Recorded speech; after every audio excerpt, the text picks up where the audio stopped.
How we doing? Awesome. Go ahead. Joe, a couple of games left here, and you do have a couple of senior starters with William and Cole. Do you start, not really holding auditions, but counting in your mind for next year about this is who I might be looking at to take over once those guys are gone?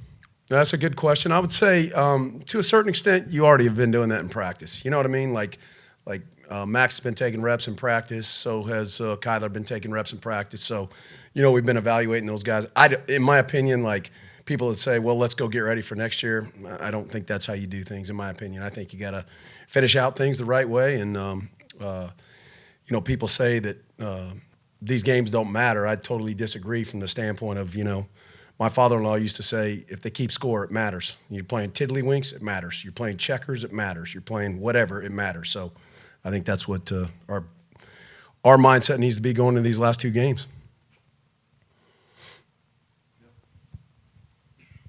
When there's such a stark difference between the halves, like there was Saturday, how do you guys as coaches try to get the players to, see that there were obviously some good moments, but obviously teach off some of the lesser moments, I guess? Yeah, you really just have to, I think guys that are up and down a lot, when you see coaches that are, they go here and here and here and here, I think that's sometimes a little dangerous. So to me, the way I handle it is I try to be the same throughout the game. Obviously you're going to have some times where you're emotional and all that kind of stuff, but I think the players hopefully get into that too, where they end up understanding, hey, man, let's try to keep this thing riding the right way. Now, did it work? No, it did not work, obviously, because, when you have a deal like that happens, everybody's at fault in that situation. So, I think you just really have to continue to fight the fight throughout the whole thing. And unfortunately, I wish somebody asked me, have you ever been through something like that? Yeah, I've been through one like that, and it stinks, no question. But I've been on the other side of them too, where we're in a playoff game against the Houston Oilers, and we have no business winning the game. It's 24-0 in the first half. No clue how we're going to win it, and we came back and won it. So it's ball, man. I mean, you used to be able to say this in the NFL and not in college, but they get paid too. So, I mean, that's just how it is.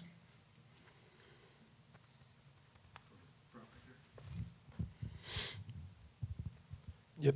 Joe, last week saw Texas A&M missed a couple of field goals in the first half. I believe they were both left hash with a little right-to-left breeze. How much do special teams coordinators and head coaches put into, hey, we need to get this kicker to this hash mark or to that hash mark for a field goal? How much does that play into play calling and that type of thing? Yeah, when we talked about it before the game, because that was really, since I've been here anyway, that's the first windy game that I've been a part of. There were gusts that were 23 to 24 miles an hour. And obviously, that's the first one Mason went in. And Mason, I would think he would tell you he did not have his best game. I think that was a struggle. And then from the field goal standpoint, William did an unbelievable job of, staying true to his form and doing a great job of really striping him as much as he could. But no question that stuff goes into it. You have to talk throughout. Shane knew going in what hash we liked if it was a game winner, what hash we liked if it was end of the half, all those type of things. So he knew that going in, but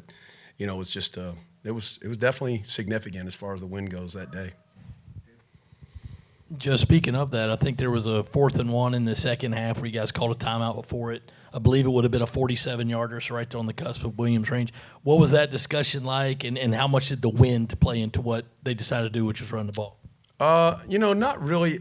You'd have to ask Shane that on the as far as what the play call was and all that kind of stuff. I think the 4th and 1 was, you felt like you could make the 1 yard, and now you really have a chance to get things going in the right direction and try to get a touchdown right there. So, it was not said, hey, I don't think he can hit that field goal, if that's what you're asking. He was in a good rhythm, and we felt good about it for sure.